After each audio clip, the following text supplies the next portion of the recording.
हाँ जी, ਸਤਿ ਸ਼੍ਰੀ ਅਕਾਲ ਜੀ। ਸਤਿ ਸ਼੍ਰੀ ਅਕਾਲ ਸਰਿਤਾ ਜੀ। ਹਾਂਜੀ, ਅੱਜ ਅਸੀਂ ਗੱਲ ਕਰਾਂਗੇ ਹੌਸਪਿਟੈਲਿਟੀ ਆਫ ਕੰਟਰੀ ਬਾਰੇ। ਠੀਕ ਹੈ ਜੀ। ਹੌਸਪਿਟੈਲਿਟੀ ਦੀ ਜੇ ਗੱਲ ਕਰੀਏ ਤਾਂ ਇਹਨੂੰ ਆਪਾਂ ਕਹਿੰਦੇ ਹਾਂ ਪ੍ਰਾਹੁਣਚਾਰੀ। ਠੀਕ ਹੈ ਜੀ। ਤੇ ਸਾਡੇ ਭਾਰਤ ਵਿੱਚ ਪ੍ਰਾਹੁਣਚਾਰੀ ਬਹੁਤ ਇੱਕ ਅਹਿਮ ਗੱਲ ਹੈ। ਜੀ। ਭਾਰਤੀ ਪ੍ਰਾਹੁਣਚਾਰੀ ਖੇਤਰ ਨਿਸ਼ਚਿਤ ਤੌਰ ਤੇ ਅਤਿਥੀ ਦੇਵੋ ਭਵ ਮਤਲਬ ਕਿ ਕੋਮਲਤਾ ਦੀ ਛੋਹ, ਮਦਦ ਕਰਨ ਵਾਲਾ ਹੱਥ ਅੱਛਾ ਅਤੇ ਜੀ। ਸਵਾਗਤ ਕਰਨ ਵਾਲਾ ਦ੍ਰਿਸ਼ਟੀਕੋਣ ਦਾ ਸਭ ਤੋਂ ਢੁਕਵਾਂ ਰੂਪ ਹੈ। ਜੀ। ਮਾਰਚ 2010 ਵਿੱਚ ਵਿਸ਼ਵ ਯਾਤਰਾ ਤੇ ਸੈਰ ਸਪਾਟਾ ਕੌਂਸਲ WTTC ਅਤੇ ਇਸਦੇ ਰਣਨੀਤਿਕ ਭਾਈਵਾਲ ਆਕਸਫੋਰਡ ਇਕਨੋਮਿਕਸ ਦੁਆਰਾ ਜਾਰੀ ਟੂਰਿਜ਼ਮ ਸੈਟੇਲਾਈਟ ਅਕਾਊਂਟਿੰਗ ਖੋਜ ਦੇ ਅਨੁਸਾਰ ਇਹ ਕਿਹਾ ਜਾਂਦਾ ਹੈ ਜੀ।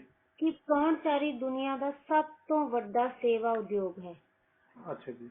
ਜੋ ਦੁਨੀਆ ਭਰ ਵਿੱਚ ਹੋਟਲਾਂ, ਰੈਸਟੋਰੈਂਟਾਂ, ਕਰੂਜ਼ ਲਾਈਨਾਂ, ਰਿਜ਼ੋਰਟਾਂ, ਪ੍ਰਾਈਵੇਟ ਕਲੱਬਾਂ, ਕੈਸੀਨੋ ਇਹਨਾਂ ਸਾਰਿਆਂ ਵਿੱਚ ਕੰਮ ਕਰਨ ਵਾਲੇ ਲੱਖਾਂ ਲੋਕਾਂ ਨੂੰ ਰੁਜ਼ਗਾਰ ਦਿੰਦਾ ਹੈ।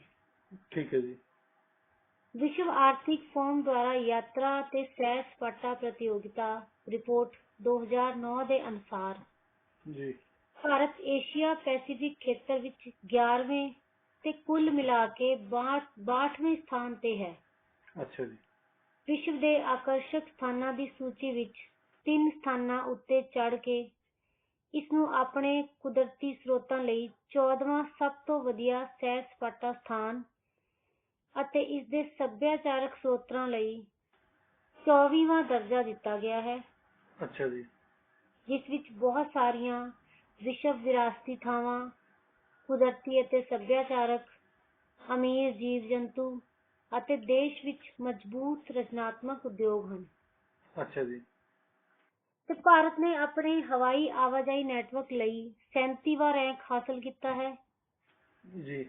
ਭਾਰਤ ਦੀ ਯਾਤਰਾ ਤੇ ਸੈਰ ਸਪਾਟਾ ਉਦਯੋਗ ਲੰਬੇ ਸਮੇਂ ਦੇ ਵਾਧੇ ਵਿੱਚ 5ਵੇਂ ਸਥਾਨ ਤੇ ਹੈ ਅੱਛਾ ਜੀ। ਅਤੇ 2019 ਵਿੱਚ ਦੁਨੀਆ ਦਾ ਸਭ ਤੋਂ ਵੱਡਾ ਰੁਜ਼ਗਾਰ ਦਾਤਾ ਬਣਨ ਦੀ ਉਮੀਦ ਵੀ ਸੀ ਇਹਨੂੰ ਭਾਰਤ ਦੀ। ਅੱਛਾ ਤੇ ਜੀ। ਇਹ ਬਹੁਤ ਹੱਦ ਤੱਕ ਬਣਿਆ ਵੀ। ਜੀ। ਪ੍ਰਾਹੁਣਚਾਰੀ ਉਦਯੋਗ ਵਿਸ਼ਵ ਅਰਥ ਵਿਵਸਥਾ ਦੇ ਅੰਦਰ ਇੱਕ $3.5 ਟ੍ਰਿਲੀਅਨ ਦਾ ਸੇਵਾ ਖੇਤਰ ਹੈ। ਜੀ। ਇਹ ਹੋਟਲ, ਭੋਜਨ ਸੇਵਾ, ਕੈਸੀਨੋ ਤੇ ਸੈਰ ਸਪਾਟਾ ਸਮੇਤ ਪਰ ਇਹਨਾਂ ਤੱਕ ਸੀਮਿਤ ਨਹੀਂ ਹੈ। ਸੇਵਾ ਉਦਯੋਗਾਂ ਦੀ ਇੱਕ ਵਿਆਪਕ ਕਿਸਮ ਲਈ ਇੱਕ ਛਤਰੀ ਸ਼ਬਦ ਵੀ ਹੈ। ਠੀਕ ਹੈ ਜੀ। ਪ੍ਰਾਹੁਣਚਾਰੀ ਉਦਯੋਗ ਬਹੁਤ ਵਿਭਿੰਨ ਅਤੇ ਗਲੋਬਲ ਹੈ। ਇਹ ਉਦਯੋਗ ਚੱਕਰਵਾਦੀ ਹੈ। ਹਰ ਸਾਲ ਅਰਥ ਵਿਵਸਥਾ ਦੇ ਨਾਲ ਹੋਣ ਵਾਲੇ ਉਤਾਰ ਚੜਾਅ ਦੁਆਰਾ ਨਿਰਧਾਰਿਤ ਕੀਤਾ ਜਾਂਦਾ ਹੈ। ਠੀਕ ਹੈ ਜੀ। ਜੇ ਹੁਣ ਅਸੀਂ ਗੱਲ ਕਰੀਏ ਪ੍ਰਾਹੁਣਚਾਰੀ ਖੇਤਰਾਂ ਵਿੱਚ ਰੁਝਾਨ, ਤੇ ਪ੍ਰਾਹੁਣਚਾਰੀ ਖੇਤਰ ਦੇ ਭਵਿੱਖ ਨੂੰ ਰੂਪ ਦੇਣ ਵਾਲੇ ਕੁਝ ਰੁਝਾਨ ਹਨ ਜਿਨ੍ਹਾਂ ਬਾਰੇ ਅਸੀਂ ਗੱਲ ਕਰਦੇ ਹਾਂ। ਤੇ ਸਭ ਤੋਂ ਪਹਿਲਾਂ ਘੱਟ ਲਾਗਤ ਵਾਲੇ ਕੈਰੀਅਰ। ਹਾਂਜੀ। ਆਮ ਤੌਰ ਤੇ ਯਾਤਰੀ ਹੋਟਲ ਦੇ ਕਮਰੇ ਦੇ ਰੇਟਾਂ ਨਾਲੋਂ ਹਵਾਈ ਕਿਰਾਏ ਪ੍ਰਤੀ ਵਧੇਰੇ ਸੰਵੇਦਨਸ਼ੀਲ ਹੁੰਦੇ ਹਨ। ਹਾਂਜੀ। ਅਕਸਰ ਘੱਟ ਹਵਾਈ ਕਿਰਾਇਆ ਯਾਤਰਾ ਦੀ ਮੰਗ ਨੂੰ ਉਤਸ਼ਾਹਿਤ ਕਰੇਗਾ ਭਾਵੇਂ ਹੋਟਲ ਦੀਆਂ ਕੀਮਤਾਂ ਵੱਧ ਹੋਣ। ਜੀ। ਵਪਾਰਕ ਯਾਤਰੀਆਂ ਲਈ LCC ਇੱਕ ਵਧੀਆ ਵਿਕਲਪ ਹੈ ਕਿਉਂਕਿ ਉਹਨਾਂ ਵਿੱਚ ਘੱਟ ਲਾਗਤ, ਵਧੇਰੇ ਵਿਕਲਪ ਅਤੇ ਕਨੈਕਟੀਵਿਟੀ ਵਰਗੇ ਫਾਇਦੇ ਹਨ। ਠੀਕ ਹੈ ਜੀ। ਦੂਜਾ ਹੈ ਜੀ ਹੋਟਲ ਦਾ ਬਜਟ। ਜ਼ਿਆਦਾਤਰ ਹੋਟਲਾਂ ਦਾ 50% ਤੋਂ ਵੱਧ ਕਿੱਤਾ ਕਾਰੋਬਾਰੀ ਯਾਤਰਾ ਦੇ ਹਿੱਸੇ ਤੇ ਆਉਂਦਾ ਹੈ। ਵਪਾਰਕ ਯਾਤਰੀਆਂ ਤੋਂ ਪ੍ਰਾਪਤ ਕੀਤੀ ਔਸਤ ਕਮਰੇ ਦੀ ਦਰ ਆਮ ਤੌਰ ਤੇ ਮਨੋਰੰਜਨ ਯਾਤਰੀਆਂ ਤੋਂ ਵੱਧ ਹੁੰਦੀ ਹੈ। ਜੀ। ਵੱਧਦੀ ਮੰਗ ਅਤੇ ਸਿਹਤਮੰਦ ਕਿੱਤੇ ਦੀਆਂ ਦਰਾਂ ਦੇ ਨਤੀਜੇ ਵਜੋਂ ਬਜਟ ਹੋਟਲਾਂ ਦੀ ਗਿਣਤੀ ਵਿੱਚ ਵਾਧਾ ਹੋਇਆ ਹੈ। ਜੀ। ਹੋਟਲਾਂ ਦੀ ਸ਼੍ਰੇਣੀ ਵਿੱਚ ਕੁਝ ਨਵੇਂ ਹੋਟਲ ਵੀ ਹਨ ਜਿਵੇਂ ਹੋਮਟੇਲ, ਕੈਂਫੋਟੇਲ, Courtyard by Marriott, Country Inns and Suites. ਇੰਨੇ ਬਹੁਤ ਸਾਰੇ ਹੋਟਲ ਹਨ ਜਿਨ੍ਹਾਂ ਦਾ ਨਾਂ ਅਸੀਂ ਇਸ ਲਿਸਟ ਵਿੱਚ ਲੈ ਸਕਦੇ ਹਾਂ। ਤੇ ਅੱਗੇ ਅਸੀਂ ਗੱਲ ਕਰਾਂਗੇ ਸੇਵਾ ਅਪਾਰਟਮੈਂਟ। ਸੇਵਾ ਅਪਾਰਟਮੈਂਟ ਦੀ ਧਾਰਨਾ ਹਾਲਾਂਕਿ ਭਾਰਤ ਵਿੱਚ ਇੱਕ ਤਾਜ਼ਾ ਵਰਤਾਰਾ ਹੈ, ਜੀ ਸਥਾਪਿਤ ਗਲੋਬਲ ਸੰਕਲਪ ਹੈ। ਸਪੇਨ ਵਿੱਚ ਵਿਲਾ, UK ਵਿੱਚ ਫਲੈਟ ਅਤੇ US ਵਿੱਚ ਅਪਾਰਟਮੈਂਟ ਕੰਪਲੈਕਸਾਂ ਨੇ ਉਹਨਾਂ ਲਈ ਇੱਕ ਵਿਆਰਕ ਮਾਰਕੀਟ ਬਣਾਇਆ ਹੈ, ਅੱਛਾ ਜੀ ਜੋ ਇੱਕ ਹੋਟਲ ਵਿੱਚ ਸਿਰਫ ਇੱਕ ਕਮਰੇ ਤੋਂ ਵੱਧ ਚਾਹੁੰਦੇ ਹਨ।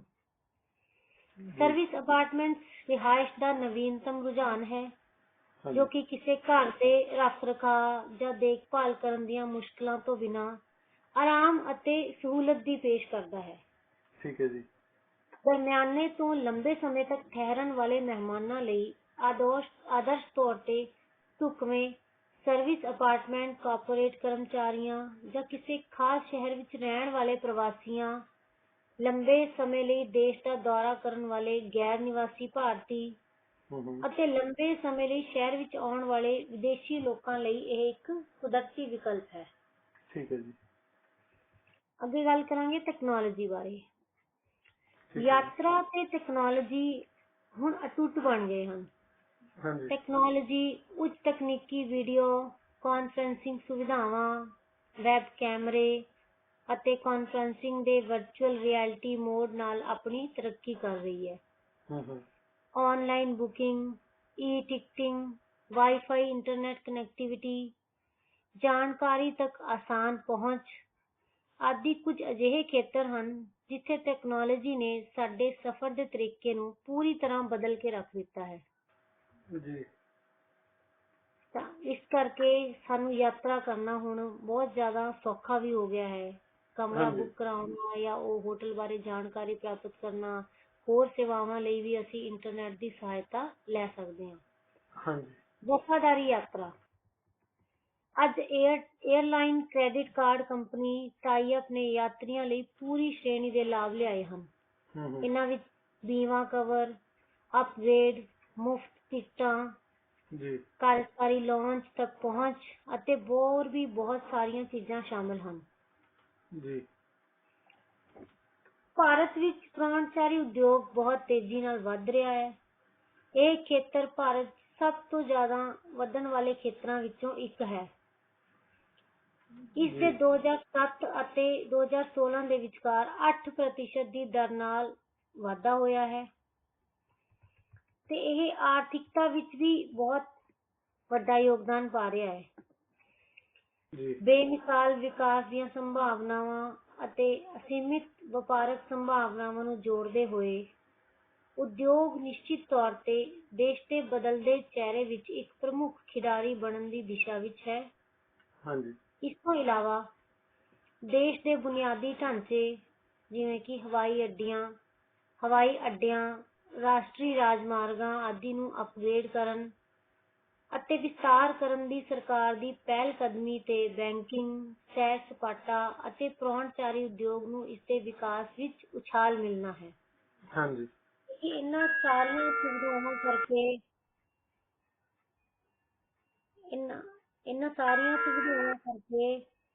ਇਹ ਇੱਕ ਬਹੁਤ ਵੱਡਾ ਉਦਯੋਗ ਬਣ ਗਿਆ ਹੈ। ਭਾਰਤ ਵਿੱਚ ਹੁਣ ਅਸੀਂ ਹੋਰ ਵੀ ਸਹੂਲਤਾਵਾਂ ਨਾਲ ਭਾਰਤੀ ਉਦਯੋਗ ਨੂੰ ਅੱਗੇ ਵਧਾ ਸਕਦੇ ਹਾਂ। ਪਰਾਹੁਣਚਾਰੀ, ਵੈਸੇ ਵੀ ਪੁਰਾਣੇ ਸਮਿਆਂ ਤੋਂ ਭਾਰਤ ਵਿੱਚ ਪਰਾਹੁਣਚਾਰੀ ਦੀ ਪਰੰਪਰਾ ਰਹੀ ਹੈ। ਉਦਯੋਗਿਕ ਨੀਤੀ ਅਤੇ ਪ੍ਰੋਤਸਾਹਨ ਵਿਭਾਗ ਦੇ ਅਨੁਸਾਰ ਅਪ੍ਰੈਲ 2000 ਤੋਂ ਸਤੰਬਰ 2010 ਤੱਕ ਵਿਦੇਸ਼ੀ ਸਿੱਧੇ ਨਿਵੇਸ਼ ਦੇ ਪ੍ਰਵਾਹ ਦੁਆਰਾ ਭਾਰਤੀ ਅਰਥਵਿਵਸਥਾ ਵਿੱਚ ਹੋਟਲ ਅਤੇ ਸੈਰ ਸਪਾਟਾ ਉਦਯੋਗ ਦਾ ਯੋਗਦਾਨ 2.17 ਬਿਲੀਅਨ ਅਮਰੀਕੀ ਡਾਲਰ ਦਾ ਅਨੁਮਾਨ ਲਗਾਇਆ ਗਿਆ ਸੀ। ਠੀਕ ਹੈ ਜੀ Intercontinental hotels group Asia Australia ਦੇ ਖੇਤਰੀ ਮੈਨੇਜਿੰਗ ਡਾਇਰੈਕਟਰ ਜੌਨ ਸਨਿਸਟਮ ਦੇ ਅਨੁਸਾਰ ਭਾਰਤ ਵਿੱਚ ਹੋਟਲ ਪਾਈਪਲਾਈਨ ਏਸ਼ੀਆ ਪ੍ਰਸ਼ਾਂਤ ਖੇਤਰ ਵਿੱਚ ਦੂਜੀ ਸਭ ਤੋਂ ਵੱਡੀ ਹੈ। ਅੱਛਾ ਜੀ ਤੇ ਉਸਨੇ ਕਿਹਾ ਕਿ ਭਾਰਤੀ ਪਰਾਹੁਣਚਾਰੀ ਉਦਯੋਗ ਦੇ 2007 ਤੋਂ 2016 ਦੇ ਦੌਰਾਨ 8.8% ਦੀ ਦਰ ਨਾਲ ਵਿਕਾਸ ਕਰਨ ਦਾ ਅਨੁਮਾਨ ਹੈ। ਠੀਕ ਹੈ ਜੀ ਇਸ ਨਾਲ ਭਾਰਤ ਦੁਨੀਆ ਵਿੱਚ ਦੂਜੇ ਸਭ ਤੋਂ ਤੇਜ਼ੀ ਨਾਲ ਵਧਣ ਵਾਲੇ ਸੈਰ ਸਪਾਟਾ ਬਾਜ਼ਾਰ ਵਿੱਚੋਂ ਸਥਾਨ ਪ੍ਰਾਪਤ ਕਰੇਗਾ। ਅੱਛਾ ਜੀ। ਹੋਟਲ ਬੁਨਿਆਦੀ ਢਾਂਚੇ ਵਿੱਚ ਵੱਡੇ ਨਿਵੇਸ਼ ਅਤੇ ਸਰਕਾਰ ਦੁਆਰਾ ਬਣਾਈਆਂ ਗਈਆਂ ਖੁੱਲੇ ਅਸਮਾਨ ਨੀਤੀਆਂ ਵਰਗੀਆਂ ਪਹਿਲਕਦਮੀਆਂ ਦਾ ਉਦੇਸ਼ ਪਰਾਹੁਣਚਾਰੀ ਖੇਤਰ ਵਿੱਚ ਵਿਕਾਸ ਨੂੰ ਅੱਗੇ ਵਧਾਉਣਾ ਹੈ। ਠੀਕ ਹੈ ਜੀ। ਸੈਰ ਸਪਾਟਾ ਮੰਤਰਾਲਾ ਪ੍ਰਮੁੱਖ ਹਵਾਈ ਅੱਡਿਆਂ ਤੋਂ ਪ੍ਰਾਪਤ ਅੰਕੜਿਆਂ ਦੇ ਆਧਾਰ ਤੇ ਭਾਰਤ ਵਿੱਚ ਵਿਦੇਸ਼ੀ ਸੈਲਾਨੀਆਂ ਦੀ ਆਮਦ ਅਤੇ ਸੈਰ ਸਪਾਟੇ ਤੋਂ ਵਿਦੇਸ਼ੀ ਮੁਦਰਾ ਕਮਾਈ ਦੇ ਮਾਸਿਕ ਅਨੁਮਾਨਾਂ ਨੂੰ ਸੰਕਲਿਤ ਕੀਤਾ ਜਾਂਦਾ ਹੈ। ਠੀਕ ਹੈ ਜੀ। ਅਕਤੂਬਰ 2010 ਲਈ ਸੈਰ ਸਪਾਟਾ ਖੇਤਰ ਦੇ ਇਹਨਾਂ ਦੋ ਮਹੱਤਵਪੂਰਨ ਸੂਚਨਾਵਾਂ ਬਾਰੇ ਗੱਲ ਕਰੀਏ ਜੇ ਤਾਂ ਅਕਤੂਬਰ 2009 ਦੇ ਮਹੀਨੇ ਵਿੱਚ 4,46,000 ਅਤੇ ਅਕਤੂਬਰ 2008 ਵਿੱਚ 4,50,000 ਦੇ ਮੁਕਾਬਲੇ ਅਕਤੂਬਰ 2010 ਦੌਰਾਨ ਭਾਰਤ ਵਿੱਚ 4,27,000 ਮੁਨਾਫਾ ਹੋਇਆ ਸੀ। FTA ਸਨ। ਠੀਕ ਹੈ ਜੀ। FTA ਜੋ ਕਿ ਮੈਂ ਪਹਿਲਾਂ ਹੁਣੀ ਤੁਹਾਨੂੰ ਦੱਸ ਕੇ ਹਟੀ ਹਾਂ, FTA ਹੁੰਦਾ ਹੈ ਵਿਦੇਸ਼ੀ ਸੈਲਾਨੀਆਂ ਦੀ ਆਮਦ। ਅੱਛਾ ਜੀ। ਇਹਨੂੰ ਅਸੀਂ FTA ਕਹਿੰਦੇ ਹਾਂ। ਠੀਕ ਹੈ ਜੀ। 2010 ਵਿੱਚ 4,87,000 FTA ਸਨ ਭਾਰਤ ਵਿੱਚ। ਠੀਕ ਹੈ ਜੀ।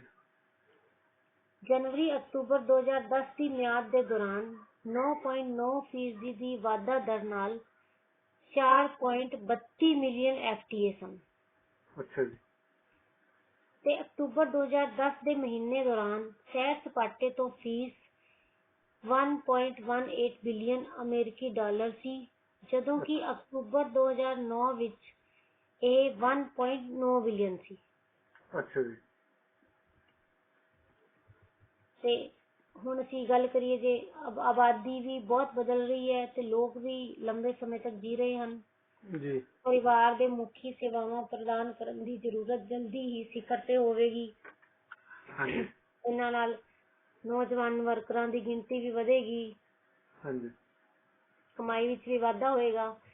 ਅੱਛਾ ਤੇ ਜੀ। ਭਾਰਤ ਸਰਕਾਰ ਦੇ ਵਣਜ ਅਤੇ ਉਦਯੋਗ ਮੰਤਰਾਲੇ ਦੇ BIPP ਦੁਆਰਾ ਜਾਰੀ ਕੀਤੀ ਗਈ ਏਕਤ੍ਰਿਤ FDA ਨੀਤੀ ਦੇ ਅਨੁਸਾਰ ਸਰਕਾਰ ਨੇ ਹੋਟਲ ਅਤੇ ਸੈਰ ਸਪਾਟਾ ਸੰਬੰਧਿਤ ਉਦਯੋਗ ਵਿੱਚ ਆਟੋਮੈਟਿਕ ਰੂਟ ਦੇ ਤਹਿਤ 100% ਵਿਦੇਸ਼ੀ ਨਿਵੇਸ਼ ਦੀ ਆਗਿਆ ਦਿੱਤੀ ਸੀ। ਅੱਛਾ ਜੀ। ਹੋਟਲ ਦੀਆਂ ਸ਼ਰਤਾਂ ਵਿੱਚ ਰੈਸਟੋਰੈਂਟ, ਬੀਚ ਰਿਜ਼ੋਰਟਸ ਤੇ ਸੈਲਾਨੀਆਂ ਨੂੰ ਕੈਟਰਿੰਗ, ਰਿਹਾਇਸ਼ ਤੇ ਭੋਜਨ ਸਹੂਲਤਾਵਾਂ ਪ੍ਰਦਾਨ ਕਰਨ ਵਾਲੇ ਹੋਰ ਸੈਰ ਸਪਾਟਾ ਕੰਪਲੈਕਸ ਸ਼ਾਮਲ ਹਨ। ਅੱਛਾ ਜੀ। ਇਸ ਤਰ੍ਹਾਂ ਦੀ ਅਸੀਂ ਗੱਲ ਕਰੀਏ ਤਾਂ ਭਾਰਤ ਵਿੱਚ ਇਹ ਹੌਸਪਿਟੈਲਿਟੀ ਦੀ ਕਾਰਵਾਈ ਅੱਗੇ ਤੋਂ ਅੱਗੇ ਵੱਧਦੀ ਜਾ ਰਹੀ ਹੈ ਤੇ ਇਹ ਇੱਕ ਬਹੁਤ ਚੰਗਾ ਉਦਯੋਗ ਵੀ ਸਾਬਤ ਹੋ ਰਿਹਾ ਭਾਰਤ ਲਈ। ਠੀਕ ਹੈ ਜੀ। ਹੋਰ ਦੇਸ਼ਾਂ ਲਈ ਵੀ ਪਰਾਹੁਣਚਾਰੀ ਇੱਕ ਬਹੁਤ ਵੱਡਾ ਉਦਯੋਗ ਹੈ ਤੇ ਲੋਕ ਬਹੁਤ ਆਨੰਦ ਪ੍ਰਾਪਤ ਕਰਦੇ ਹਨ ਦੂਜੀਆਂ ਥਾਵਾਂ ਤੇ ਘੁੰਮ ਕੇ। ਅੱਛਾ ਜੀ। ਇਹ ਸਨ ਮੇਰੇ ਵਿਚਾਰ ਹੌਸਪਿਟੈਲਿਟੀ ਬਾਰੇ ਤੇ ਮੈਂ ਚਾਹਾਂਗੀ ਤੁਸੀਂ ਆਪਣੇ ਵਿਚਾਰ ਸਾਡੇ ਨਾਲ ਸਾਂਝੇ ਕਰੋ। ਜੀ ਸਰਿਤਾ ਜੀ, ਜਿਹੜਾ ਵਿਸ਼ਵ ਯਾਤਰਾ ਅਤੇ ਸੈਰ ਸਪਾਟਾ ਕਮੇਟੀ ਯਾਨੀ ਕਿ WTCC ਦੇ ਅਨੁਮਾਨਾਂ ਅਨੁਸਾਰ ਜਿਹੜੇ ਹੋਟਲ ਹੈ ਇਹਦੇ ਕਮਰੇ ਦੀ ਇਸ ਸਮੇਂ ਮੌਜੂਦਾ ਜਿਹੜੀ ਗਿਣਤੀ ਹੈ ਉਹ 1,30,000 ਹੈ। ਹਾਂਜੀ। ਤੇ ਦੇਸ਼ ਨੂੰ ਜਿਹੜੇ ਅਗਲੇ 2-3 ਸਾਲਾਂ ਚ ਆਉਣ ਵਾਲਾ ਟਾਈਮ ਹੈ ਇਸ ਵਿੱਚ ਹੋਰ ਵਾਧੂ ਘੱਟੋ ਘੱਟ 50,000 ਕਮਰਿਆਂ ਦੀ ਲੋੜ ਹੋਰ ਹੋਣ ਦੀ ਉਮੀਦ ਹੈ ਸਾਨੂੰ। ਮੈਰਿਟ ਇੰਟਰਨੈਸ਼ਨਲ ਦੇ ਚੀਫ ਆਪਰੇਟਿੰਗ ਅਫਸਰ ਅਰਨੀ ਸਵਨਸਨ ਨੇ ਕਿਹਾ ਸੀ ਕਿ ਅਮਰੀਕਾ ਸਥਿਤ ਹੋਟਲ ਚੇਨ ਮੈਰਿਟ ਇੰਟਰਨੈਸ਼ਨਲ ਅਗਲੇ ਜਿਹੜੇ 5 ਸਾਲ ਹੈ ਇਹਨਾਂ ਵਿੱਚ ਭਾਰਤ ਵਿੱਚ ਆਪਣੇ ਨੈਟਵਰਕ ਨੂੰ 100 ਹੋਟਲਾਂ ਤੱਕ ਵਧਾਉਣ ਦੀ ਯੋਜਨਾ ਜਿਹੜਾ ਹੈ ਉਹ ਬਣਾ ਰਿਹਾ ਹੈ। ਵਰਤਮਾਨ ਸਥਿਤੀ ਵਿੱਚ ਪੂਰੇ ਦੇਸ਼ ਵਿੱਚ 11 ਸੰਪਤੀਆਂ ਦਾ ਸੰਚਾਲਨ ਜਿਹੜਾ ਇਸ ਸਮੇਂ ਕਰ ਰਹੇ ਨੇ ਉਹ ਤੇ ਕੁੱਲ ਜਿਹੜਾ ਘਰੇਲੂ ਉਤਪਾਦ ਹੈ ਯਾਨੀ ਕਿ ਜਿਹਨੂੰ ਆਪਾਂ GDP ਕਹਿੰਦੇ ਆ ਇਹਦੇ ਵਿੱਚ ਯਾਤਰਾ ਅਤੇ ਸੈਰ ਸਪਾਟਾ ਇਹਦਾ ਜਿਹੜਾ ਯੋਗਦਾਨ ਹੈ ਉਹ 2010 ਵਿੱਚ 8.6%। ਹਾਂਜੀ। ਤੋਂ 2020 ਤੱਕ 9.6% ਤੱਕ ਵਧਣ ਦੀ ਉਮੀਦ ਹੈ ਜੀ। ਅੰਤਰਰਾਸ਼ਟਰੀ ਸੈਲਾਨੀ ਅਤੇ ਸੈਰ ਸਪਾਟਾ ਵਸਤੂਆਂ ਤੋਂ ਨਿਰਯਾਤ ਜਿਹੜੀ ਕਮਾਈ 2010 ਵਿੱਚ US ਜਿਹੜੇ ਡਾਲਰ ਸੀ ਜੀ 11.1 ਬਿਲੀਅਨ ਤੋਂ ਸੀਗੀ ਜੀ, ਜਿਹੜੀ ਹੁਣ 2020 ਵਿੱਚ ਹਾਂਜੀ 2022 ਤੱਕ 33.6 ਬਿਲੀਅਨ ਡਾਲਰ US ਡਾਲਰ ਇੱਥੇ ਤੱਕ ਵਧਣ ਦੀ ਜਿਹੜੀ ਉਮੀਦ ਇਸ ਸਮੇਂ ਕੀਤੀ ਜਾ ਰਹੀ ਹੈ ਜੀ। ਯਾਤਰਾ ਤੇ ਸੈਰ ਸਪਾਟਾ ਜਿਹੜਾ ਨਿਵੇਸ਼ ਸੀਗਾ ਜੀ 2010 ਵਿੱਚ US ਡਾਲਰ ਜਿਹੜੇ 34.7 ਬਿਲੀਅਨ ਜਾਂ ਕੁੱਲ ਨਿਵੇਸ਼ ਦਾ 7.2% ਹੋਣ ਦਾ ਜਿਹੜਾ ਅਨੁਮਾਨ ਹੈ ਜੀ, ਅਨੁਮਾਨ ਸੀਗਾ। ਤੇ ਹੁਣ ਅਨੁਮਾਨ ਹੈ ਕਿ 2020 ਜਾਂ 2022 ਤੱਕ ਇਹ 109.3 ਬਿਲੀਅਨ US ਡਾਲਰ ਦਾ ਕੁੱਲ ਨਿਵੇਸ਼ ਦਾ 7.7% ਤੱਕ ਪਹੁੰਚ ਜਾਏਗਾ ਜੀ। ਹਾਂਜੀ roots corporation Indian hotels company यानी कि IHC ਦੀ ਇੱਕ ਸਹਾਇਕ ਕੰਪਨੀ ਦੇਸ਼ ਭਰ ਵਿੱਚ ਜਿਹੜਾ ਜੀ 23 ਸਥਾਨਾਂ ਵਿੱਚੋਂ 70 ਤੋਂ ਲੈ ਕੇ 60 ਤੋਂ ਲੈ ਕੇ 70 ਤੱਕ ਬਜਟ ਹੋਟਲ ਦਾ ਦੇਖਭਾਲ ਕਰ ਰਹੀ ਹੈ। ਜਿੰਜਰ ਹੋਟਲ ਜਿਹੜਾ ਕਿ ਇਹਦੇ ਵਜੋਂ ਜਾਣੇ ਜਾਂਦੇ ਨੇ, ਇਹ ਹੋਰ ਹੋਟਲ ਖੋਲਣ ਦੀ ਉਮੀਦ ਬਣਾ ਰਹੀ ਹੈ ਜੀ। ਕੋਲਕਾਤਾ ਸਥਿਤ ਸਿਗਰਟ ਦੀ ਜਿਹੜੀ ਪ੍ਰਮੁੱਖ ਕੰਪਨੀ ਹੈ ITC, ਇਸਨੇ ਵੀ ਅਗਲੇ 12 ਤੋਂ ਲੈ ਕੇ ਜੀ 18 ਮਹੀਨੇ ਚ ਫॉर्च्यून ਬ੍ਰਾਂਡ ਦੇ ਤਹਿਤ ਬਹੁਤ ਨਵੇਂ ਹੋਟਲ ਖੋਲਣ ਦੀ ਆਪਣੀ ਯੋਜਨਾ ਦਾ ਅਨੁਮਾਨ ਲਾਇਆ ਜੀ। ਹਾਂਜੀ ਤੇ ਜਿਹੜਾ ਅੰਤਰਰਾਸ਼ਟਰੀ ਪਰਾਹੁਣਚਾਰੀ ਕਾਰੋਬਾਰ ਹੈ ਜੀ, ਇਹ ਕਿਸੇ ਵੀ ਦੇਸ਼ ਦੀ ਜਿਹੜੀ ਰਾਸ਼ਟਰੀ ਆਰਥਿਕਤਾ ਹੈ ਉਹਦੇ ਵਿੱਚ ਜਿਹੜਾ ਸੇਵਾ ਉਦਯੋਗ ਦਾ ਬਹੁਤ ਮਹੱਤਵਪੂਰਨ ਹਿੱਸਾ ਹੈ ਜੀ। ਜਦੋਂ ਵੀ ਇੱਕ ਘਰੇਲੂ ਪਰਾਹੁਣਚਾਰੀ ਕੰਪਨੀ ਵਿੱਚ ਇੱਕ ਵਿਦੇਸ਼ੀ ਦੇਸ਼ ਵਿੱਚ ਆਪਣੇ ਸੰਚਾਲਨ ਦਾ ਵਿਸਤਾਰ ਕਰਨ ਦਾ ਫੈਸਲਾ ਕਰਦੀ ਹੈ ਜੀ, ਤਾਂ ਇਸ ਦੇ ਵਿਦੇਸ਼ੀ ਵਿਕਾਸ ਨੂੰ ਅੰਤਰਰਾਸ਼ਟਰੀ ਕਾਰੋਬਾਰ ਵਜੋਂ ਮਾਨਤਾ ਦਿੱਤੀ ਜਾਂਦੀ ਹੈ ਅਤੇ ਵਿਦੇਸ਼ੀ ਸੰਚਾਲਨ ਤੋਂ ਪੈਦਾ ਹੋਏ ਇਸ ਦੇ ਵਪਾਰਕ ਮਾਲੀਏ ਨੂੰ ਸੇਵਾ ਨਿਰਯਾਤ ਵਜੋਂ ਦਰਸਾਇਆ ਜਾਂਦਾ ਹੈ ਜੀ। ਤੇ ਚੇਨਿੰਗ ਜਿਹੜੀ ਗੱਲ ਕਰਾਂਗੇ, ਹੋਟਲ ਪ੍ਰਬੰਧਨ ਜਿਹੜੀ ਕੰਪਨੀਆਂ ਹੈ ਬਹੁਤ ਸੀਮਿਤ ਜੋਖਮ ਨਾਲ ਇਸ ਵਿਧੀ ਦੀ ਵਰਤੋਂ ਕਰਕੇ ਬਹੁਤ ਤੇਜ਼ੀ ਨਾਲ ਵਿਕਾਸ ਕਰ ਸਕਦੀਆਂ ਹੈ ਜੀ। ਹੋਟਲ ਕਾਰੋਬਾਰ ਜਿਹੜਾ ਇਸ ਨੂੰ ਚਲਾਉਣ ਵਿੱਚ ਜਿਹੜੇ ਘੱਟ ਜੋਖਮ ਹੈ ਜੀ, ਉਹ ਇੱਕ ਆਪਾਂ ਇਹ ਹੋ ਸਕਦਾ ਕਿ ਜਿਹੜਾ ਆਪਣੀ ਸੰਪਤੀ ਹੈ ਸੰਪਤੀ ਨੂੰ ਵਿੱਤ ਦੇਣਾ। ਪ੍ਰਬੰਧਨ ਜਿਹੜੀ ਕਮੇਟੀਆਂ ਨੂੰ ਥੋੜੇ ਜਿਹਾ ਕੋਈ ਸ਼ੁਰੂਆਤੀ ਨਿਵੇਸ਼ ਦੀ ਲੋੜ ਨਹੀਂ ਹੁੰਦੀ ਹੈ ਜੀ। ਹਾਂਜੀ ਆਮ ਤੌਰ ਤੇ ਘੱਟੋ ਘੱਟ ਲਾਭ ਦੀ ਗਾਰੰਟੀ ਦਿੱਤੀ ਜਾਂਦੀ ਹੈ ਅਤੇ ਪੂੰਜੀ ਜਿਹੜੀ ਨਿਵੇਸ਼ ਦਾ ਭੁਗਤਾਨ ਹੈ ਇਹ ਵਾਪਸ ਕੀਤਾ ਜਾਵੇਗਾ, ਇਹਦੇ ਬਾਰੇ ਦੱਸਿਆ ਜਾਂਦਾ ਹੈ ਜੀ। ਹਾਂਜੀ ਫਿਰ ਘਟਿਆ ਜੋਖਮ ਹੁੰਦਾ ਜੀ ਬਹੁਤ ਜ਼ਿਆਦਾ ਬਿਲਡਿੰਗ ਲਾਗਤ, ਮਾਰਕੀਟ ਮੰਦੀ ਜਾਂ ਬਦਲਦੇ ਬਾਜ਼ਾਰਾਂ ਦੇ ਪ੍ਰਾਪਤ ਹੋਣ ਵਾਲੀਆਂ ਪ੍ਰਬੰਧਨ ਕਮੇਟੀਆਂ ਲਈ ਜੋਖਮ ਮਹੱਤਵਪੂਰਨ ਤੌਰ ਤੇ ਘਟ ਗਿਆ ਜੀ ਸਮੇਂ। ਵਕਾਰੀ ਹੋਟਲ ਬ੍ਰਾਂਡ ਨਾਮ ਦੀ ਮਾਨਤਾ ਨਾਲ ਸੰਪਤੀ ਦੀ ਕੀਮਤ ਵੱਧ ਸਕਦੀ ਹੈ ਜੀ। ਨਿਵੇਸ਼ ਤੇ ਉੱਚ ਵਾਪਸੀ ਯਾਨੀ ਕਿ ROI। ਹੋਟਲ ਜਿਹੜੀ ਪ੍ਰਬੰਧਨ ਕਮੇਟੀਆਂ ਨੇ ਲੋੜੀਂਦੇ ਨਿਵੇਸ਼ ਦੀ ਘੱਟ ਮਾਤਰਾ ਦੇ ਕਾਰਨ ਜੀ ਬਹੁਤ ਉੱਚੀ ਵਿੱਤੀ ਅਤੇ ਆਰਥਿਕ ਕਮਾਈ ਪ੍ਰਾਪਤ ਕੀਤੀ ਜਾ ਸਕਦੀ ਹੈ ਜੀ। ਜਾਂ ਤਾਂ ਫਿਰ ਲਾਭ ਦਾ ਕੁਝ ਹਿੱਸਾ ਪ੍ਰਾਪਤ ਕੀਤਾ ਜਾਵੇ, ਸੰਪਤੀ ਦੇ ਜਿਹੜੇ ਰੋਜ਼ਾਨਾ ਕਾਰਜਾਂ ਦਾ ਆਖਰੀ ਨਿਯੰਤਰਣ ਹੋਵੇ ਜੀ। ਸੰਪਤੀ ਦਾ ਨੁਕਸਾਨ ਹੈ ਜਿਹੜਾ ਪਿਛਲੇ 5 ਸਾਲਾਂ ਵਿੱਚ ਸੰਭਾਵੀ ਪ੍ਰਸ਼ੰਸਾ ਯਾਨੀ ਕਿ ਅਮਰੀਕਾ ਅਤੇ ਬ੍ਰਿਟੇਨ ਦੇ ਕਈ ਹਿੱਸਿਆਂ ਵਿੱਚ ਜਾਇਦਾਦ ਦੀਆਂ ਕੀਮਤਾਂ ਦੁੱਗਣੇ ਤੋਂ ਵੀ ਵੱਧ ਹਨ ਜੀ। ਮੈਨੇਜਮੈਂਟ ਕੰਪਨੀ ਕੋਲ ਵਿਦੇਸ਼ੀ ਜਿਹੜੇ ਕਾਰੋਬਾਰ ਇਹਦੇ ਪ੍ਰਬੰਧਨ ਲਈ ਲੋੜੀਂਦੇ ਸਾਲ ਦਾ ਅਨੁਭਵ, ਗਿਆਨ ਜਾਂ ਸਰੋਤਾਂ ਨਹੀਂ ਹੋ ਸਕਦੇ ਹਨ ਜੀ। ਫਿਰ ਪ੍ਰਬੰਧਨ ਜਿਹੜੀ ਕੰਪਨੀਆਂ ਦੀ ਸੰਚਾਲਨ ਸੰਭਾਵਨਾ ਨੂੰ ਸੀਮਿਤ ਕਰਨ ਵਾਲੇ ਪ੍ਰਬੰਧਨ ਮੁੱਦਿਆਂ ਤੇ ਇਹਦੇ ਵਿੱਚ ਜਿਹੜੇ ਇਕਰਾਰਨਾਮੇ ਦੇ ਬਾਵਜੂਦ ਵੀ ਮਾਲਕ ਦਖਲ ਦੇ ਸਕਦੇ ਨੇ ਜੀ। ਪ੍ਰਬੰਧਨ ਜਿਹੜੀ ਕੰਪਨੀਆਂ ਹੈ ਕੁਝ ਪੜਾਅ ਵਿੱਚ ਇਕਰਾਰਨਾਮੇ ਨੂੰ ਗਵਾ ਸਕਦੀਆਂ ਹਨ ਜੀ। ਇੰਡੀਅਨ ਹੋਟਲ ਕੰਪਨੀ ਯਾਨੀ ਕਿ IHC ਜਿਹੜੀ ਕਿ ਤਾਜ ਹੋਟਲ ਰਿਜ਼ੋਰਟ ਅਤੇ ਪੈਲੇਸ ਦੀ ਮੂਲ ਕੰਪਨੀ ਹੈ ਜੀ। ਇਹਦੀ ਸਥਾਪਨਾ ਹੈ ਜਮਸ਼ੇਦਜੀ ਐਂਡ ਟਾਟਾ ਦੁਆਰਾ ਦਸੰਬਰ 16, 1903 ਵਿੱਚ ਜੀ ਕੀਤੀ ਗਈ ਸੀ ਜੀ। ਵਰਤਮਾਨ ਵਿੱਚ ਤਾਜ ਹੋਟਲ ਰਿਜ਼ੋਰਟ ਅਤੇ ਪੈਲੇਸ ਵਿੱਚ ਜਿਹੜਾ ਪੂਰੇ ਭਾਰਤ ਵਿੱਚ ਜੀ 40 ਸਥਾਨਾਂ ਤੋਂ 57 ਹੋਟਲ ਸ਼ਾਮਿਲ ਹਨ ਜੀ। ਇਹਨਾਂ ਦੇ ਲੌਬੀ ਫਿਰ ਜੀ ਹੋਟਲ ਦੀ ਇੱਕ ਲੌਬੀ ਹੈ ਜੀ, ਜਿਹੜਾ ਇਹ ਮਹਿਮਾਨਾਂ ਲਈ ਹੋਟਲ ਦਾ ਪਹਿਲਾ ਅਤੇ ਆਖਰੀ ਹਿੱਸਾ ਹੁੰਦਾ ਜੀ। ਇਸ ਲਈ ਇਹ ਚੰਗੀ ਤਰ੍ਹਾਂ ਡਿਜ਼ਾਈਨ ਕੀਤਾ ਜਾਣਾ ਚਾਹੀਦਾ ਹੈ ਜੀ। ਇਹ ਵੀ ਯਕੀਨੀ ਬਣਾਉਣ ਲਈ ਕਿ ਗਾਹਕ ਦੁਬਾਰਾ ਵਾਪਸ ਪਰਤਦਾ ਹੈ। ਕਮਰਾ ਜਿਹੜਾ ਹੈ ਆਰਾਮਦਾਇਕ ਹੋਣਾ ਚਾਹੀਦਾ ਅਤੇ ਉਸ ਨੂੰ ਠਹਿਰਨ ਦੀ ਪ੍ਰਕਿਰਿਆ ਦੇ ਮੁਸ਼ਕਲ ਰਹਿਤ ਬਣਾਉਣਾ ਚਾਹੀਦਾ ਹੈ ਜੀ। ਬਿਲਕੁਲ ਸਹੀ ਗੱਲ ਹੈ ਜੀ। ਮੁੱਖ ਸੇਵਾ ਜਿਹੜੇ ਮੁਲਾਕਾਤ ਜੋ ਕਿ ਬਹੁਤ ਖੁਸ਼ ਜਾਂ ਨਿਰਾਸ਼ ਹਨ ਜੀ। ਇੱਕ ਜਦੋਂ ਚੈੱਕ ਇਨ ਕਰਨਾ ਹੁੰਦਾ ਜੀ, ਚੈੱਕ ਇਨ ਕਰੋ। ਕਮਰੇ ਵਿੱਚ ਜਦੋਂ ਸਮਾਨ ਲੈ ਕੇ ਜਾਣ ਵਾਲੀ ਘੰਟੀ ਵਾਲਾ ਵਿਅਕਤੀ ਆਪਾਂ ਐਡ ਕਰਦੇ ਹਾਂ ਜੀ। ਭੋਜਨ ਦੀ ਵਿਵਸਥਾ ਵਧੀਆ ਹੁੰਦੀ ਹੈ ਜੀ। ਵੇਕਅਪ ਕਾਲ ਹੁੰਦੀ ਹੈ ਜੀ ਇੱਕ, ਜੋ ਆਪਾਂ ਚੈੱਕਆਊਟ ਕਰਨਾ ਹੁੰਦਾ ਹੈ। ਤੇ ਜੀ ਪ੍ਰੋਫੈਸ਼ਨਲ ਸਕੀਮਾਂ ਨਿਯਮਿਤ ਤੌਰ ਤੇ ਚਲਾਈਆਂ ਜਾਂਦੀਆਂ ਹਨ ਜੀ। ਹੋਟਲ ਵਿੱਚ ਬਹੁਤ ਸਾਰੇ ਵਫਾਦਾਰੀ ਪ੍ਰੋਗਰਾਮ, ਕਲੱਬ ਮੈਂਬਰਸ਼ਿਪ, ਪ੍ਰਿਵਿਲੇਜ ਇਤਿਆਦਿ ਹਨ ਜੀ, ਜਿਨ੍ਹਾਂ ਵਿੱਚ ਬਹੁਤ ਕੁਛ ਹੈ ਜੀ। ਜਿਵੇਂ ਕਿ ਤਾਜ ਅੰਦਰੂਨੀ ਚੱਕਰ ਹੈ ਜੀ, ਤਾਜ ਜੂਨੀਅਰ ਲੀਗ, ਤਾਜ ਕਲੱਬ ਹੈ ਜੀ, ਤਾਜ ਵੀਕਐਂਡ ਸੇਵਰ, ਵੈਲਿਊ ਵਾਚਰ ਜੀ, ਬੁੱਕ ਜਲਦੀ ਪ੍ਰਾਪਤ ਕਰਨ ਸਮੇਤ, ਅਤੇ ਤਾਜ ਸਰਪ੍ਰਾਈਜ਼ ਵੀ ਜੀ ਪੇਸ਼ ਕਰਦਾ ਹੈ। ਹੋਰ ਦੂਸਰਾ ਜੀ ਕੁਦਰਤੀ ਜਿਹੜੀ ਸੱਭਿਆਚਾਰਕ ਵਿਭਿੰਨਤਾ ਹੈ ਜੀ, ਭਾਰਤ ਬਾਰੇ ਮੈਂ ਦੱਸਣਾ ਚਾਹਾਂਗਾ। ਭਾਰਤ ਦੀ ਜਿਹੜੀ ਇੱਕ ਅਮੀਰ ਸੱਭਿਆਚਾਰਕ ਵਿਰਾਸਤ ਹੈ ਜੀ। ਵਿਭਿੰਨਤਾ ਵਿੱਚ ਏਕਤਾ, ਇਹ ਟੈਗ ਜ਼ਿਆਦਾਤਰ ਸੈਲਾਨੀਆਂ ਨੂੰ ਜੋ ਹੈ ਜੀ ਆਕਰਸ਼ਿਤ ਕਰਦਾ ਹੈ। ਤਟਵਰਤੀ ਰੇਖਾਵਾਂ, ਧੁੱਪ ਵਾਲੇ ਬੀਚ ਜੀ, ਕੇਰਲ ਦੇ ਬੈਕਵਾਟਰ, ਬਰਫ਼ ਨਾਲ ਢਕੇ ਹਿਮਾਲਿਆ ਅਤੇ ਸ਼ਾਂਤ ਜ਼ਿਲ੍ਹਾ ਇਤਿਆਦਿ ਹੁੰਦੀਆਂ ਹਨ ਜੀ।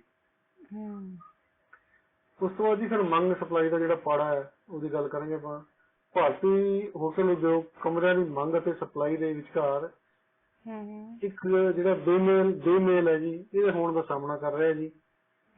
ਜਿਸ ਕਾਰਨ ਕਮਰਿਆਂ ਦੀ ਦਰਾਂ ਅਤੇ ਆਕੂਪੈਂਸੀ ਪੱਧਰ ਜਿਹੜੇ ਇਹ ਬਹੁਤ ਉੱਚੇ ਹਨ ਜੀ। ਰਾਸ਼ਟਰਮੰਡਲ ਖੇਡਾਂ 2010 ਦੀ ਮੇਜ਼ਬਾਨੀ ਦੇ ਵਿਸ਼ੇਸ਼ ਅਧਿਕਾਰ ਨਾਲ 5 ਤਾਰਾ ਜਿਹੜੇ ਹੋਟਲ ਸੀ, ਇਹਨਾਂ ਦੇ ਕਮਰਿਆਂ ਦੀ ਵਧੇਰੇ ਮੰਗ ਸੀਗੀ ਜੀ। ਇਸ ਨਾਲ ਸੈਕਟਰ ਦਾ ਤੇਜ਼ੀ ਨਾਲ ਜਿਹੜਾ ਵਿਸਤਾਰ ਹੋਇਆ ਸੀ ਜੀ। ਉਸ ਤੋਂ ਬਾਅਦ ਸਰਕਾਰੀ ਸਹਾਇਤਾ ਜੀ। ਸਰਕਾਰ ਜਿਹੜੀ ਹੈ ਸਾਡੀ ਭਾਰਤ ਸਰਕਾਰ ਨੇ ਸੈਰ ਸਪਾਟੇ ਦੀ ਜਿਹੜੀ ਮਹੱਤਤਾ ਨੂੰ ਬਹੁਤ ਸਮਝਿਆ ਜੀ, ਤੇ ਇਸ ਨੂੰ ਅੱਗੇ ਵਧਾਉਣ ਵਾਸਤੇ ਜੀ ਉਹਨਾਂ ਨੇ ਬਹੁਤ ਸੋਚ ਸਮਝ ਕੇ ਹੁਣ ਸਕੀਮਾਂ ਤਿਆਰ ਕੀਤੀਆਂ ਨੇ ਜੀ। ਜਿਹੜਾ ਬਜਟ ਪਾਸ ਕੀਤਾ ਹੈ ਉਹਦੇ ਅੰਦਰ ਕਰੋੜਾਂ ਰੁਪਏ ਦਾ ਬਜਟ ਹੈ ਉਹ ਪ੍ਰਸਤਾਵਿਤ ਕੀਤਾ ਹੈ ਜੀ। ਉਦਯੋਗ ਦਾ ਜਿਹੜਾ ਇਹ ਹੈ ਵਿਕਾਸ, ਇਹਦੇ ਲਈ 540 ਕਰੋੜ ਰੁਪਏ ਦੀ ਪੇਸ਼ਕਸ਼ ਕੀਤੀ ਗਈ ਹੈ ਜੀ। ਬੁਨਿਆਦੀ ਢਾਂਚਾ ਜਿਹੜਾ ਇਹਦੇ ਵਿਕਾਸ ਅਤੇ ਨਵੇਂ ਸੈਰ ਸਪਾਟਾਂ ਦੇ ਸਥਾਨਾਂ ਨੂੰ ਅਤੇ ਇਹਨਾਂ ਸਰਕਟਾਂ ਨੂੰ ਬਣਾਉਣ ਵਾਸਤੇ ਤਰਜੀਹ ਦਿੱਤੀ ਗਈ ਹੈ ਜੀ। ਜਿਹੜਾ ਸਾਡਾ ਸੈਰ ਸਪਾਟਾ ਵਿਭਾਗ ਹੈ, ਯਾਨੀ ਕਿ DOT, ਡਿਪਾਰਟਮੈਂਟ ਆਫ ਟੂਰਿਜ਼ਮ, ਇਸਨੇ ਭਾਰਤ ਵਿੱਚ ਸੈਰ ਸਪਾਟੇ ਨੂੰ ਉਤਸ਼ਾਹਿਤ ਕਰਨ ਲਈ ਪਹਿਲਾਂ ਹੀ ਇਨਕ੍ਰੈਡੀਬਲ ਇੰਡੀਆ ਮੁਹਿੰਮ ਸ਼ੁਰੂ ਕਰ ਦਿੱਤੀ ਹੈ ਜੀ। ਇਨਕ੍ਰੈਡੀਬਲ ਇੰਡੀਆ ਮੁਹਿੰਮ ਦੇ ਦੌਰਾਨ ਭਾਰਤ ਨੂੰ ਇਸ ਸਕੀਮ ਦਾ ਮੁਹਿੰਮ ਜਿਹੜੀ ਸ਼ੁਰੂ ਕੀਤੀ ਸੀ ਬੜਾ ਫਾਇਦਾ ਹੋਇਆ। ਸੈਲਾਨੀਆਂ ਦੀ ਗਿਣਤੀ ਜਿਹੜੀ ਹੈ ਉਹ ਵਧੀ ਹੈ। ਉਸ ਤੋਂ ਬਾਅਦ ਅਸੀਂ ਕਮਜ਼ੋਰੀਆਂ ਵੀ ਜਿਹੜੀਆਂ ਸਨ ਭਾਰਤ ਦੇ ਅੰਦਰ, ਜਾਂ ਹੋਟਲ ਜਿਹੜੀ ਇੰਡਸਟਰੀ ਹੈ ਇਹਦੇ ਅੰਦਰ ਕੁਝ ਕਮਜ਼ੋਰੀਆਂ ਵੀ ਹੈ, ਉਹਦੇ ਬਾਰੇ ਮੈਂ ਗੱਲ ਕਰਨਾ ਚਾਹਾਂਗਾ ਜੀ। ਇੱਕ ਹੈ ਜੀ ਮਾੜਾ ਜਿਹੜਾ ਹੈ ਸਹਾਰਾ ਬੁਨਿਆਦੀ ਢਾਂਚਾ ਹੈ ਜੀ। ਭਾਵੇਂ ਜਿਹੜੀ ਸਾਡੀ ਸਰਕਾਰ ਹੈ ਲੋੜੀਂਦੇ ਕਦਮ ਚੁੱਕ ਰਹੀ ਹੈ, ਲੇਕਿਨ ਬੁਨਿਆਦੀ ਜਿਹੜਾ ਢਾਂਚਾ ਹੈ ਇਸਨੂੰ ਸੁਧਾਰਨ ਲਈ ਹੋਰ ਬਹੁਤ ਸਾਰੀਆਂ ਚੀਜ਼ਾਂ ਨੇ ਜਿਹੜੀ ਸਰਕਾਰ ਨੂੰ ਕਰਨ ਦੀ ਲੋੜ ਹੈ ਜੀ। 2003 ਵਿੱਚ ਇਸ ਸੰਬੰਧ ਲਈ ਕੀਤੇ ਗਏ ਕੁੱਲ ਖਰਚੇ ਵਿੱਚ ਭਾਰਤ $21 ਬਿਲੀਅਨ ਦੇ ਮੁਕਾਬਲੇ ਚੀਨ ਵਿੱਚ $150 ਬਿਲੀਅਨ ਸਨ ਜੀ। ਹੌਲੀ ਲਾਗੂ ਕਰਨਾ ਜੀ। ਸੈਰ ਸਪਾਟਾ ਦੇ ਲਈ ਢੁਕਵੀਂ ਮਾਨਤਾ ਦੀ ਘਾਟ ਇਸ ਦੇ ਵਿਕਾਸ ਦੀਆਂ ਸੰਭਾਵਨਾ ਨੂੰ ਰੋਕ ਰਹੀ ਹੈ ਜੀ। ਸਰਕਾਰ ਵੱਲੋਂ ਜੋ ਵੀ ਕਦਮ ਚੁੱਕੇ ਜਾ ਰਹੇ ਹਨ ਉਹਨਾਂ ਨੂੰ ਹੌਲੀ ਰਫ਼ਤਾਰ ਨਾਲ ਲਾਗੂ ਕੀਤਾ ਜਾ ਰਿਹਾ ਜੀ, ਜਿਸ ਕਰਕੇ ਜੋ ਇਹਦਾ ਸਾਨੂੰ ਫਾਇਦਾ ਹੋਣਾ ਸੀਗਾ ਉਸ ਫਾਇਦਾ ਦੀ ਰਫ਼ਤਾਰ ਜਿਹੜੀ ਬਹੁਤ ਹੌਲੀ ਹੈ ਜੀ। ਰਾਜਨੀਤਿਕ ਘਟਨਾਵਾਂ ਲਈ ਸੰਵੇਦਨਸ਼ੀਲ ਹੈ ਜੀ। ਅੰਦਰੂਨੀ ਸੁਰੱਖਿਆ ਦ੍ਰਿਸ਼ ਅਤੇ ਸਮਾਜਿਕ ਸ਼ਾਂਤੀ ਵੀ ਹੈ ਜਿਹੜੀ ਵਿਦੇਸ਼ੀ ਸੈਲਾਨੀਆਂ ਦੀ ਆਮਦ ਦਰਾਂ ਵਿੱਚ ਰੁਕਾਵਟ ਪਾਉਂਦੀ ਹੈ ਜੀ। ਉਸ ਤੋਂ ਬਾਅਦ ਇਸਦੇ ਜਿਹੜੇ ਮੌਕੇ ਨੇ ਜੀ ਵਧੀਆ, ਉਹਦੇ ਬਾਰੇ ਗੱਲ ਕਰਾਂਗੇ ਜੀ। ਆਮਦਨੀ ਪੱਧਰ ਵਿੱਚ ਵਾਧੇ ਦੇ ਕਾਰਨ ਭਾਰਤੀ ਕੋਲ ਖਰਚ ਕਰਨ ਦੇ ਲਈ ਵਧੇਰੇ ਵਾਧੂ ਪੈਸੇ ਹਨ ਜੀ, ਜਿਸ ਨਾਲ ਮਨੋਰੰਜਨ ਸੈਰ ਸਪਾਟੇ ਦੇ ਵਧਣ ਦੀ ਉਮੀਦ ਹੈ ਜੀ। ਓਪਨ ਸਕਾਈ ਲਾਭ ਜੀ। ਓਪਨ ਸਕਾਈ ਨੀਤੀ ਨਾਲ ਯਾਤਰਾ ਤੇ ਸੈਰ ਸਪਾਟਾ ਉਦਯੋਗ ਦੇ ਕਾਰੋਬਾਰ ਵਿੱਚ ਵਾਧਾ ਹੋਇਆ ਹੈ ਜੀ। ਵਧੀ ਹੋਈ 에ਅਰਲਾਈਨ ਗਤੀਵਿਧੀਆਂ ਨੂੰ ਮੰਗ ਤੇ ਉਤੇਜਿਤ ਕੀਤਾ ਹੈ ਜੀ, ਅਤੇ ਬੁਨਿਆਦੀ ਜਿਹੜਾ ਢਾਂਚਾ ਹੈ ਇਹਦੇ ਸੁਧਾਰਨ ਵਿੱਚ ਬਹੁਤ ਮਦਦ ਕੀਤੀ ਹੈ ਜੀ। ਜਿਸ ਕਰਕੇ ਜਿਹੜੀ ਅੰਤਰਰਾਸ਼ਟਰੀ ਅਤੇ ਘਰੇਲੂ ਯਾਤਰਾਵਾਂ ਨੇ ਇਹਨਾਂ ਨੂੰ ਬਹੁਤ ਫਾਇਦਾ ਹੋਇਆ ਹੈ। ਇਸ ਦੇ ਕਾਰਨ ਹਵਾਈ ਜਿਹੜੀ ਗਤੀਵਿਧੀਆਂ ਜੀ, ਹਵਾਈ ਯਾਤਰਾ ਇਹ ਵਧੀ ਹੈ ਜੀ। ਜਿਹੜੇ ਹੋਟਲ ਰੈਸਟੋਰੈਂਟ ਦੇ ਇਹਨਾਂ ਦਾ ਆਕੂਪੈਂਸੀ ਜੋ ਹੈ ਰੇਟ ਵਧਿਆ ਹੈ। ਯਾਤਰੂ ਆਣਾ, ਅੰਤਰਰਾਸ਼ਟਰੀ ਜਿਹੜੇ ਯਾਤਰੂ ਨੇ ਬਹੁਤ ਵਧੇ ਨੇ ਆਣਾ ਜਾਣਾ ਜੀ। ਇੱਕ ਵਾਧਾ ਮੁਕਾਬਲਾ ਹੈ ਜੀ, ਫੋਰ ਸੀਜ਼ਨ ਹੈ ਜੀ, ਅਤੇ ਅਮਨ ਰਿਜ਼ੋਰਟ ਵਰਗੀਆਂ ਕਈ ਅੰਤਰਰਾਸ਼ਟਰੀ ਜਿਹੜੀ ਕੰਪਨੀਆਂ ਇਹਨਾਂ ਦਾ ਜਿਹੜਾ ਭਾਰਤੀ ਜਿਹੜਾ ਬਾਜ਼ਾਰ ਹੈ ਇਹਦੇ ਵਿੱਚ ਦਾਖਲ ਹੋਈਆਂ ਹਨ। ਬਿਲਕੁਲ ਹਾਂਜੀ। ਜੋ ਕਿ ਇਸ ਦੌੜ ਵਿੱਚ ਸ਼ਾਮਿਲ ਹੋਣ ਦੇ ਕਾਰਨ ਹੋਰ ਵੀ ਬਥੇਰੇ ਨੇ ਜੀ। 2 ਹੋਰ ਸਮੂਹ ਜਿਵੇਂ ਕਿ ਕਾਲਸਨ ਗਰੁੱਪ, ਮੈਰਿਟ ਚੇਨ, ਇਹ ਵੀ ਇਸ ਦੌੜ ਦੇ ਵਿੱਚ ਸ਼ਾਮਿਲ ਹੋਣ ਦੀ ਉਮੀਦ ਕਰ ਰਹੇ ਹਨ। ਜਿਹਦੇ ਕਾਰਨ ਜਿਹੜਾ ਮੌਜੂਦੀ ਭਾਰਤੀ ਹੋਟਲ ਹੈ ਮੇਜਰਾਂ ਇਹਨਾਂ ਲਈ ਮੁਕਾਬਲਾ ਵਧੇਗਾ। ਪਰ ਹਲੇ ਵੀ ਉਮੀਦ ਕੀਤੀ ਜਾ ਰਹੀ ਹੈ ਕਿ ਆਉਣ ਵਾਲੇ ਸਮੇਂ ਵਿੱਚ ਜਿਵੇਂ ਹੁਣ ਕੋਵਿਡ ਦਾ ਖਾਤਮਾ ਹੁੰਦਾ ਜਾ ਰਿਹਾ ਹੈ, ਆਉਣ ਵਾਲੇ ਸਮੇਂ ਵਿੱਚ ਜਿਹੜਾ ਪ੍ਰਗਾਨਚਾਰੀ ਹੈ ਯਾਤਰਾ ਵਧੇਗੀ। ਅੰਤਰਰਾਸ਼ਟਰੀ ਤੇ ਘਰੇਲੂ ਜਿਹੜੀ ਯਾਤਰਾ ਹੈ ਇਹਦੇ ਵਿੱਚ ਵਾਧਾ ਹੋਵੇਗਾ ਤੇ ਹੋਟਲ ਇੰਡਸਟਰੀ ਜਿਹੜੀ ਹੈ ਹੋਰ ਚੰਗੇ ਜਿਹੜੇ ਪੈਸੇ ਜਾਂ ਚੰਗਾ ਜਿਹੜਾ ਲਾਭ ਹੈ ਉਹ ਕਮਾਵੇਗੀ। ਆਉਣ ਵਾਲੇ ਟਾਈਮ ਵਿੱਚ ਹੋਰ ਵਾਧਾ ਹੋਵੇਗਾ ਜੀ। ਇਹ ਸਰਿਤਾ ਜੀ ਮੈਂ ਹੀ ਦੱਸਣਾ ਚਾਹੂੰਗਾ ਹੋਟਲ ਇੰਡਸਟਰੀ ਬਾਰੇ ਜਾਂ ਹਸਪਿਟੈਲਿਟੀ ਬਾਰੇ, ਕੰਟਰੀ ਦੀ ਹਸਪਿਟੈਲਿਟੀ ਬਾਰੇ। ਇਹ ਮੇਰੇ ਵਿਚਾਰ ਸਨ ਜੀ। ਹਾਂਜੀ, ਬਹੁਤ ਵਧੀਆ ਵਿਚਾਰ ਤੁਸੀਂ ਸਾਂਝੇ ਕੀਤੇ ਸਾਡੇ ਨਾਲ ਤੇ ਬਹੁਤ ਕੁਝ ਸਿੱਖਣ ਨੂੰ ਵੀ ਮਿਲਿਆ ਤੁਹਾਡੇ ਵਿਚਾਰਾਂ ਤੋਂ। ਠੀਕ ਹੈ ਜੀ, ਬਹੁਤ ਬਹੁਤ ਧੰਨਵਾਦ ਕਰਦੇ ਹਾਂ ਅਸੀਂ ਤੁਹਾਡਾ। ਧੰਨਵਾਦ ਸਰਿਤਾ ਜੀ, ਤੁਹਾਡਾ ਵੀ ਬਹੁਤ ਬਹੁਤ ਧੰਨਵਾਦ। ਹਾਂਜੀ, ਸਤਿ ਸ਼੍ਰੀ ਅਕਾਲ ਦੀਕਸ਼ਾਂਤ ਜੀ। ਸਤਿ ਸ਼੍ਰੀ ਅਕਾਲ, ਸਤਿ ਸ਼੍ਰੀ ਅਕਾਲ।